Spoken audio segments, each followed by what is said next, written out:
Hi hello ನಮಸ್ತೆ. Hi hello ನಮಸ್ತೆ. ಎಲ್ಲ ಹೆಂಗಿದ್ರಿ? ಎಲ್ಲ ಆರಾಮಂತ ತಿಳಿಸ್ಕೊಳ್ತೇನೆ.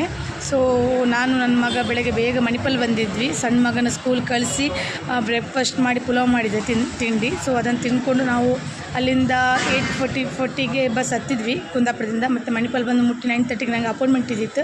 ನಂದು ದೊಡ್ಡ ಮಗಂದು ಹಲ್ಲಿದು ಟ್ರೀಟ್ಮೆಂಟ್ ಆಗ್ತಾ ಉಂಟು. ಸೊ ಹಾಗಾಗಿ ಅದರಲ್ಲ ಕೆಲಸ ಮುಗೀತು, ಬೇಗನೆ ಆಯಿತು. ನಮ್ಮದು ಅರೌಂಡು 12 o'clockಗೆಲ್ಲ ಅದು ಕೆಲಸ ಆಯಿತು. ಹಲ್ಲೆಲ್ಲ ಟ್ರೀಟ್ಮೆಂಟ್ ಇದ್ದು ಅಲ್ಲಿ ಮೇಲೆಲ್ಲ ರೂಮ್ ಮಾಡೋಕ್ಕಿದ್ದಿತ್ತು. 10 ವರ್ಷ ಆಯಿತು ಅವನಿಗೆ. ಸೊ ಡಾಕ್ಟ್ರು ರೂಮು ಮಾಡ್ಬೋದು ಅಂತ ಹೇಳಿದ್ದೀರು. ಸೊ ರೂಮ್ ಮಾಡಿ ಆಯಿತು. ಅವನಿಗೊಂದು 20 ಮಿನಿಟ್ಸ್ ನಿಲ್ಲಿ ಐಸ್ ಕ್ರೀಮ್ ತಿಂದು ಹೋಗ್ಲಕ್ಕಂದ್ರು. ಸೊ ಐಸ್ ಕ್ರೀಮ್ ಕೊಟ್ಟೆ. ಮತ್ತು ವಿಷಯ ಗೊತ್ತಾಯ್ತು ಇಲ್ಲಿ ಬಂದ ನಂತರ ಬಬ್ಬುಸ್ವಾಮಿ ದೇವಸ್ಥಾನದಲ್ಲಿ ಇವತ್ತು ಆರ್ಟಿಫಿಷಿಯಲ್ ಇತ್ತು ಊಟ ಉಂಟಂತ ಹೇಳ್ಕೊಂಡು ದೇವ್ರದ್ದು ಚಮತ್ಕಾರ ನೋಡಿ ನಾನು ಆ ದೇವಸ್ಥಾನಕ್ಕೆ ಹೋಯ್ಕಂತ ಮನಸ್ಸಲ್ಲಿ ಎಣಿಸಿದ್ದೆ. ಸೊ ಇಲ್ಲಿ ಬಂದಮೇಲೆ ಯಾರು ಹೇಳಿದ್ರು ಅಲ್ಲಿ ಊಟ ಸಹ ಉಂಟು ಮೇಡಮ್ ಅಂತ ಹೇಳ್ಕೊಂಡು. ಸೊ ತಂಗಿ ಫೋನ್ ಮಾಡಿದೆ, ತಂಗಿ ಇಲ್ಲೇ ಇರೋದು. ಸೊ ತಂಗಿಯಿಂದ ಹೌದು ಅಕ್ಕ ಉಂಟಕ್ಕ, ನನಗೆ ಹೇಳಲಿಕ್ಕೆ ನೆನಪು ಇತ್ತು ಗಡಿಬಿಡಿಯಲ್ಲಿ ಅಂತ ಹೇಳಿದ್ಲು. ವೆಯ್ಟ್ ಮಾಡು, ನಾನು ಬರ್ತೇನೆ, ಇಬ್ಬರು ಒಟ್ಟಿಗೆ ಹೋಗಿ ಪ್ರಸಾದ ಊಟ ಮಾಡಿಕೊಂಡು ಮನೆಗೆ ಹೋಗು ಅಂತ ಹೇಳಿದ್ಲು. ಸೊ ಅವಳು ನಾನು ಕುಂದಾರ್ ಹೋಗ್ತೀನಿ, ಅವಳು ಬಾರ್ಕೂರು ಹೋಗ್ತಾಳೆ ಮತ್ತೆ. ಸೊ ಅವಳು ಡ್ಯೂಟಿ ಮುಗಿತನಕ ಕಾಯ್ತಿದ್ದೇನೆ. ಸೊ ಅವಳು ಬಂದ ನಂತರ ಇಬ್ಬರು ಒಟ್ಟಿಗೆ ಸೇರಿ, ಇಬ್ಬರಲ್ಲ ಸರ್ 3 ಜನ ಒಟ್ಟಿಗೆ ಸೇರಿ ದೇವಸ್ಥಾನಕ್ಕೆ ಹೋಗಿ ಪ್ರಸಾದ ಊಟ ಮಾಡಿ ಮತ್ತೆ ಮನೆಗೆ ಹೋಗ್ಬೇಕಂತಿದ್ದೇವೆ. ತುಂಬ ದಿನ ಇತ್ತು ವೀಡಿಯೋ ಎಲ್ಲ ಹಾಕೋದು ಯೂಟ್ಯೂಬಲ್ಲಿ.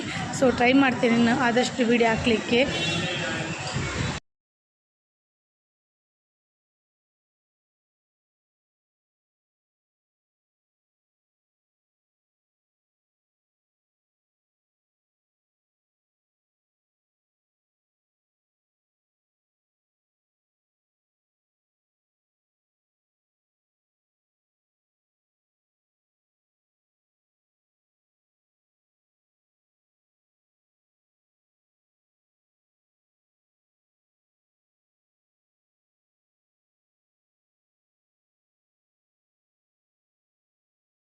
ಬಬ್ಬುಸ್ವಾಮಿ ದೇವಸ್ಥಾನಕ್ಕೆಲ್ಲ ಹೋಗಿ ಬಂದೆಲ್ಲ ಆಯಿತು.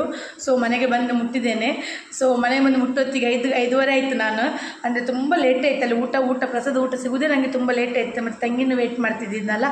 ಸೊ ಹಾಗಾಗಿ ತುಂಬ ಜನ ಇದ್ದೀರು.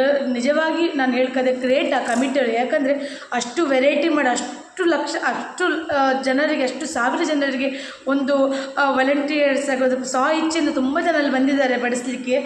ತುಂಬ ಖುಷಿ ಆಯಿತು. ಯಾಕಂದರೆ ಇದು ನಮ್ಮ ಊರು, ನಮ್ಮ ಹೆಮ್ಮೆ. ಯಾಕಂದರೆ ಇಂಥ ಅಂದರೆ ಅಂತ ಹೇಳ್ತಾರೆ, ಇಷ್ಟು ವೆರೈಟಿ, ಇಷ್ಟು ಜನರನ್ನು ಅಲ್ಲಿ ಹ್ಯಾಂಡ್ಲ್ ಮಾಡೋದು ಅಷ್ಟು ಸುಲಭದ ಮಾತಲ್ಲ.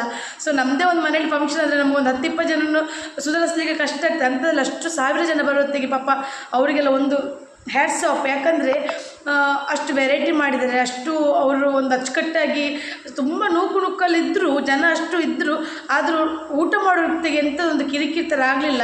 ಸೊ ನನಗೊಂದು ಬೇಜಾರದು ಎಂಥದ್ದು, ತುಂಬ ವೆರೈಟಿ ನೋಡಿದ್ದಾರೆ. ಅದೊಂದು ದೊಡ್ಡ ಎಲೆಯಲ್ಲಿ 105 ಬಗೆಯದ್ದು ವೆರೈಟಿ ಹಾಕಿದರು. ನನಗೊಂದು ಬೇಜಾರದು ಎಂತಂದರೆ ಅದರಲ್ಲಿ ಎಲ್ಲದೂ ಸಿಗಲಿಲ್ಲ ಅಂತ ಹೇಳ್ಕೊಂಡು. ಪರವಾಗಿಲ್ಲ, ನೆಕ್ಸ್ಟ್ ವರ್ಷ ಮಾಡಿದರೆ ಪ್ರಾಮಿಸ್ ನಾನು 10 ಗಂಟೆ ಹೋಗಿ ಕೂತ್ಕೊಳ್ತೀನಿ. ಯಾಕಂದ್ರೆ ನಂಗೆ ಅದೆಲ್ಲದೂ ತಿಂದು ನೋಡಬೇಕು. ಯಾಕಂದರೆ ಆರ್ಟಿಫಿಷಿಯಲ್ ಮುಂಚಿನವ್ರದ್ದೆಲ್ಲ ಕಾಲದಲ್ಲಿ ಮಾಡ್ತಿದ್ರು. ಈಗ ಕಾಲಕ್ರಮೇಣ ಎಲ್ಲದೂ ಸ್ಟಾಪ್ ಆಗ್ತಾ ಉಂಟು. ಸೊ ಇದಕ್ಕೋಸ್ಕರ ಇನ್ನಾದರೂ ನಾವು ಇಂಥದ್ದೆಲ್ಲ ನಮ್ಮ ಮನೆಯಲ್ಲಿ ಮಾಡಬೇಕು. ಮಕ್ಕಳಿಗೆ ಸಹ ತೋರಿಸ್ಬೇಕು ನಾವು ಇಂಥ ಬಗೆ ಇಂತಿಂಥ ತಿಂಡಿ ಮಾಡ್ತೇವೆ ಆಟಿಗೆ ಅಂತ ಹೇಳ್ಕೊಂಡು. ಸೊ ವಿಡಿಯೋ ಇಷ್ಟ ಆದರೆ ಸಬ್ಸ್ಕ್ರೈಬ್ ಮಾಡಿ ಆಯಿತಾ. ಹಾಗೆ ನನಗೆ ಸಪೋರ್ಟ್ ಮಾಡ್ತೇನೆ. ಇನ್ನು ಮುಂದೆ ವಿಡಿಯೋ ಬಿಡಲಿಕ್ಕೆ ಟ್ರೈ ಮಾಡ್ತೇನೆ. ಥ್ಯಾಂಕ್ ಯು ಎಲ್ಲರಿಗೂ.